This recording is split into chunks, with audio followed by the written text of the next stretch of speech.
think that generally speaking, it's advisable to think there's going to be a bounce forward to somewhere slightly different, perhaps even in some cases quite fundamentally different from what the status quo ante had been, or what the pre-disaster normal state had been. Maybe one ought to illustrate that. I think, for instance, that there were a number of trends which related to environmentalism, to sustainability, to energy usage, to if you like, green consumption in general, that were already quite well entrenched in many markets, and this was certainly one of them.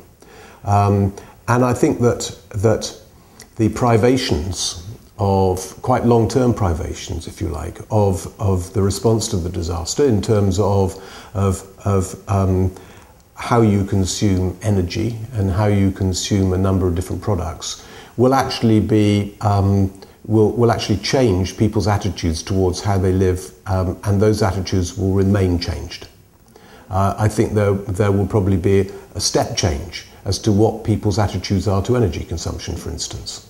So therefore, just as an example, any products that think that they can immediately go back to encouraging excessive or lavish or indulgent use of energy would not be easily marketable. So I think that there are going to be lots of ways in which you will reconfigure what you're saying about your products.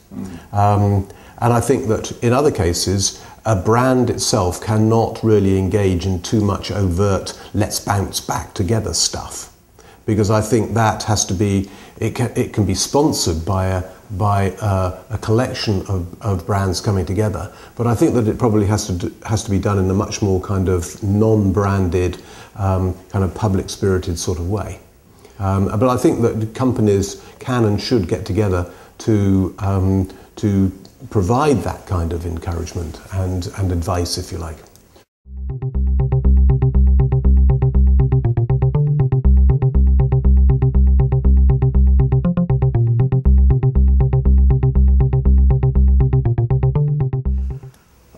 I think they definitely can.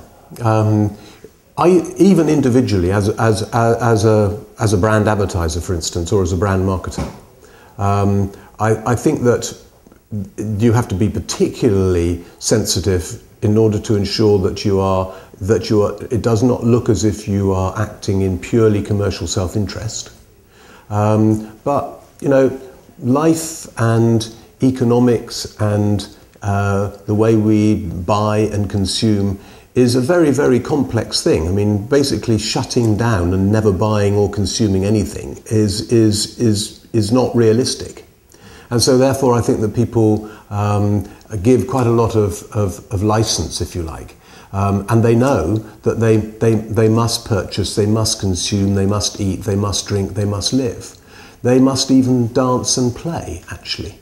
And actually that reality, I think, is actually appreciated by people. And they need the license and the excuse to move on. And brands can do that, but they have to make sure that they are honest and authentic, and that they are being respectful in the way in which they are promoting themselves and promoting their usage, I think.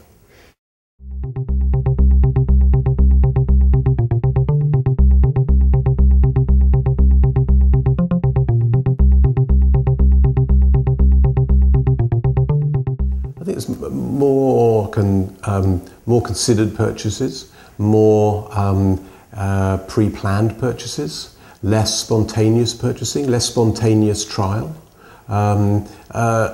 Generally thinking about a little bit more what I need, or if I like it, what's the rationale for my deciding that I want this today. So much less purely frivolous or spontaneous purchasing.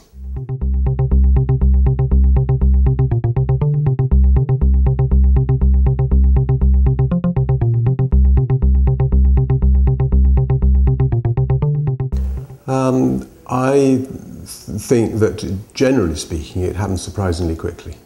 Much more surprisingly quickly than you think that it will at the time when you're in it, as it were. So you're always just that little bit more surprised by how much the consumer is prepared to move on more quickly than you are prepared to push them.